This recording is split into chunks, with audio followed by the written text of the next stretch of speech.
السلام عليكم.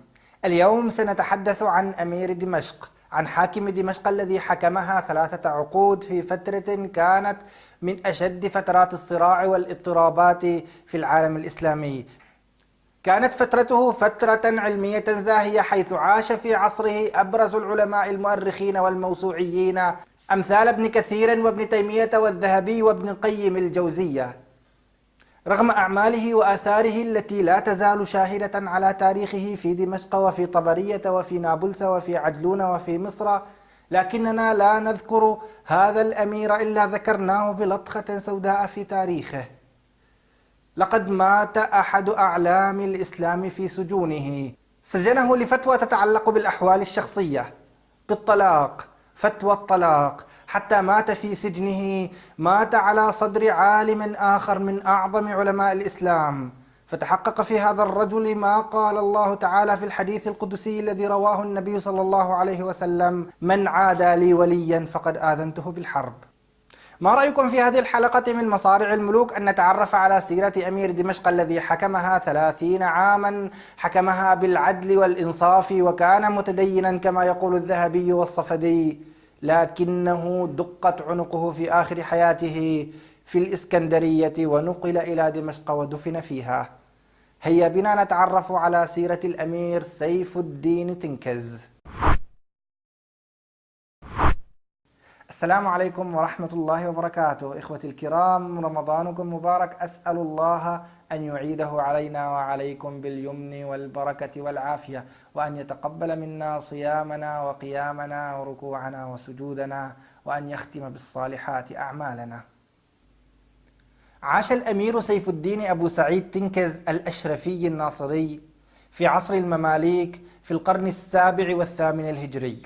كان هذا الأمير المملوكي جنديا عاديا في دولة المماليك، ولكنه كان حاذقا وكان جميلا وسيما، كان طويلا، لا يرى في شعره شيب، متوسط القامة، وجهه فيه نضرة، حتى تقرب من السلطان قلاوون في ذلك الوقت، وصار وزيره المخلص، وصار صديقه المقرب، حتى أنه زوج ابنتيه لابني السلطان قلاوون. سلطان المماليك في ذلك الزمان كان نائبا عن الخليفة العباسي الذي كان في القاهرة.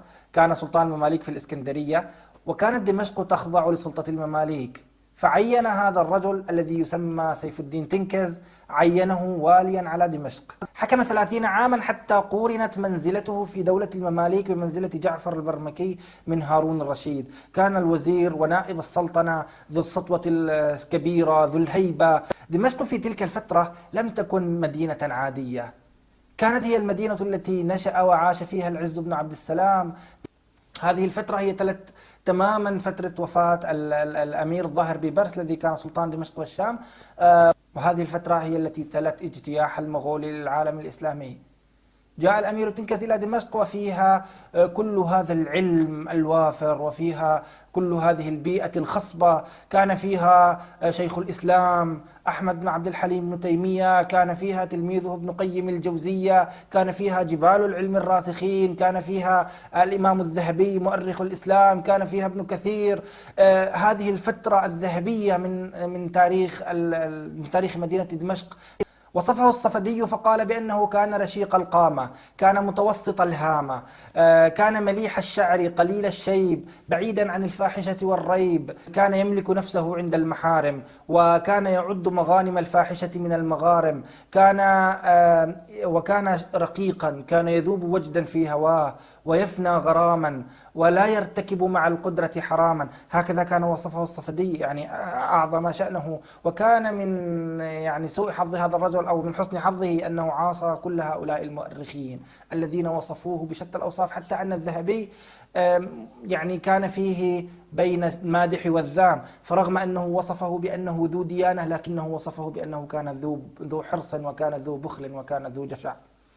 الحرص، البخل والطمع والجشع وحب السلطة وحب جمع الأموال، وكان يتفاخر بالأبنية. بنى في دمشق جامع تنكز، الجامع المشهور إلى الآن، والذي بقيت منه المئذنة وضريح تنكز في دمشق.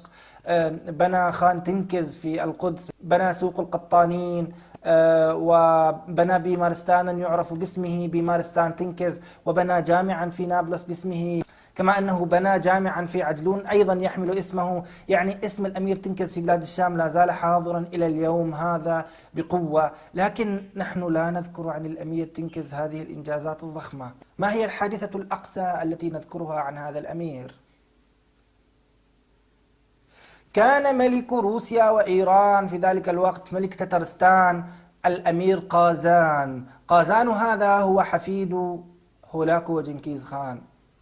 كان يتخذ من تبريز عاصمة له. هذا الرجل ادعى الإسلام اسما واتخذ له بعض الخطباء والوعاظ، ولكنه كان يحكم البلاد بالشامانية. الشامانية هي دين جنكيز خان، وهي دين يؤمن بالأرواح. كان يدين بهذا الدين، وكان يحكم البلاد بقانون الياسا الذي أسسه جنكيز خان، ومع ذلك كان يدعي أنه من المسلمين.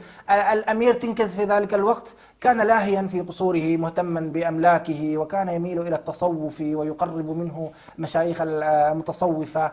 وكان في ذلك الوقت طبعا يعني أعظم عالم في دمشق، والذي كان له سطوة بين العامة هو شيخ الإسلام ابن تيمية. حين داهم قازان بلاد الشام كان يريد أن يسيطر عليها، وكانت الناس والعلماء حتى وخطباء المنابر بين مؤيدا له محايدا، وبين من يقول عنه أنه مسلم، رجل يدعي الإسلام، ويعني يأتون بهذه الأحاديث التي تتحدث عنه بأنه متغلب، وأنه يجب أن لا نخرج عليه طالما أنه يشهد أن لا إله إلا الله. ورغم أنه كان ظاهرا لا يحكم بالإسلام، لكن كان يجد من يبرر له. والأمير تنكز كان لاهيا عابثا، ولكن كان هناك هذا الرجل الرباني الذي كان ينظر بنور الله، وكان يرى أن التتار لو سيطروا على بلاد الشام لكانوا سيطروا على مصر وسيطروا على المغرب، ولكانت سقطت بلاد المسلمين دفعة واحدة. لو سيطر هذا قازان ولو تمكن من العامة لكان لعب بالناس، وقدم لهم هذا الدين المشوه، الدين المخلوط بالإسلام وبالأرواح والوثنية وخلطة من الأديان التي كان يدعو لها ويؤمن بها. والأمير تنكز كان لا يريد أن يعني يجابهه، فلجأ شيخ الإسلام ابن تيمية إلى المقاومة الشعبية. المقاومة الشعبية في وجه هذا الغازي لم يفت أبدا بحل الركون إلى هذا الغازي، وإن كان جيشه كبيرا، وإن كان يحكم بلادا تمتد من إيران إلى روسيا دفعة واحدة، لكنه كان يدرك، شيخ الإسلام ابن تيمية كان يدرك خطر هذا المحتل. فحين تخلى تنكز عن موقعه كأمير يجب عليه أن يدافع عن دمشق وعن بلاد الإسلام وعن حصن المسلمين، يعني هذا ثغر المسلمين، كانوا إذا دخلوا على الشام دخلوا على كل بلاد الإسلام، وكان لا يدرك ذلك. فقدم ابن تيمية نفسه قائدا لهذه الثورة الشعبية ضد التتار، وذهب بنفسه وقاد الزحوف، وكان يذهب ويفاوض ملك التتار قازان هذا، وكان يتراسل بينه وبين سلطان مصر السلطان قلاوون، وحتى انقشعت هذه الغمة ورجع قازان بجيشه مدحورا عن دمشق. وظل ابن تيمية وصار ابن تيمية القائد الشعبي الجماهيري، يعني رغم أنه كان عالما، ولعل هذا ما أوغر صدر الأمير تنكز عليه. كان له هيبته ومقامه، ولا يستطيع تنكز أن يعني يجرح في هذا المقام، لكنه كان يستدعي له العلماء ممن يخالفونه في العقيدة والمذهب من الأشاعرة ومن غيرهم من الفرق، وكانوا يناظرونه ويجادلونه، حتى أنه كان يسجنه في أتفه القضايا. سجن شيخ الإسلام مرتين ابن تيمية، وفي المرة الثانية كان استدعى له عالما يقال له ابن الهندي، وناقشه في فتاوى في الطلاق. يعني كانت مسألة في الطلاق، هل الطلقات الثلاث إذا واحد تلفظ بالطلاق 3 مرات في جلسة واحدة هل تعد طلقة واحدة أم 3 طلقات؟ وكان رأي ابن تيمية أنها تعد طلقة واحدة، وعلى هذا أمر السلطان بسجن ابن تيمية وأخذه للسجن. وكانت حقيقة له مواقف كثيرة ابن تيمية مع سجن العلماء في عصر الأمير الزنكز، ومنها حين سجن الإمام المزي، جيء إلى ابن تيمية وقيل له إن القاضي ابن الصصري قد سجن الإمام المزي، فقال أمثل الإمام المزي يسجن؟ وجمع معه عامة أهل دمشق وطلابه وتوجهوا إلى السجن واقتحمه، وأخرج الإمام المزي من السجن عنوة. وكان تنكز خارج دمشق، كان يسلك هذه الخطة، يقول للقاضي إذا خرجت من دمشق فاقبض عليهم، على هؤلاء العلماء. فأخرجه، وقيل له لكن ما سجنه القاضي ابن الصصري، قال إن قاضيا يسجن الإمام المزي ليس بقاض وحكمه ليس بنافذ. هكذا كانت يعني شخصية الإمام ابن تيمية. فلذلك كان تنكز يعني يكن له شيئا من التحسس كما نقول، فكان يسجنه على أبسط القضايا، وآخر قضية سجنه فيها هي قضية الطلاق، فنقل إلى السجن مع مجلداته ومؤلفاته، ونقل إلى قلعة دمشق وجلس فيها. وكان سجن معه في ذلك الوقت الإمام ابن قيم الجوزية، أبو عبد الله ابن قيم الجوزية. وفي الفترة الأخيرة حين شهدوا له مراسلات مع بعض العلماء لابن تيمية، فأمر السلطان تنكز بمصادرة جميع ما لديه من الكتب والمؤلفات، فصادروا له 60 مجلدا مما ألفه، عدا عن 14 رزمة من الورق، وأخذوا كل محابره وأوراقه حتى توفي ابن تيمية كمدا وحزنا في محبسه. إلى اليوم لا نذكر الأمير تنكز إلا ونذكر أنه الأمير الذي سجن شيخ الإسلام ابن تيمية ومات في سجنه. ورفض أن يفرج عن الإمام ابن القيم حتى تراسل علماء دمشق مع السلطان نفسه، مع سلطان قلاوون في الإسكندرية، وجاء الأمر من هناك بإطلاق سراحه، ودفن ابن تيمية ولم يحضر ابن القيم جنازته، وكان توفي ابن تيمية في عام 728 هجرية. هذا الأمير بهذه الأحداث وإن كانت صغيرة أو متفرقة في سجل عدله الكبير، جعل تاريخه أسودا، حتى وصفه الذهبي في سير أعلام النبلاء فقال: كان تنكز ذا سطوة رهيبة، وكان ذا إقدام على سفك الدماء، وكان فيه عتو وحرص مع ديانة في الجملة، وكان فيه حدة وقلة رأفة.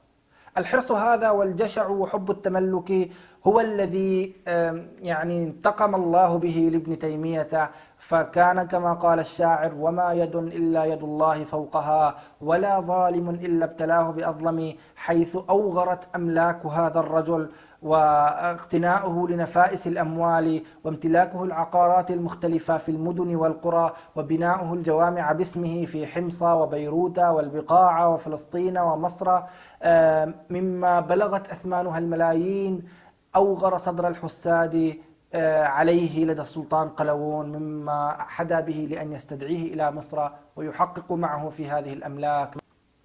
ولما لم يستطع أن يجد مبررا له عن هذه الأملاك التي اقتناها، دق عنقه وقطع رأسه بالسيف في عام 744 هجرية في الإسكندرية. ولكن جثمان تنكز حمل إلى دمشق ودفن في الجامع الذي لا يزال إلى الآن يحمل اسمه، جامع الأمير تنكز. فهكذا كان مصرع الأمير تنكز في عام 744 هجرية، وتلاه بعد ذلك وفي نفس العقد توفي الذهبي في عام 748 هجرية، وتوفي ابن قيم الجوزية في عام 751 هجرية. في عقد واحد توفي هؤلاء العظماء والعلماء جميعا، فعليهم جميعا رحمة الله. وإلى أن نلتقي في مقطع آخر من مقاطع مسارع الملوك، لا تنسوا أن تدعموا هذا الفيديو وتشتركوا في القناة حتى يصلكم كل جديد. والسلام عليكم ورحمة الله وبركاته. قد يعلم الله ما قلدت سيرته يوما وأخطأ دمع العين مجرى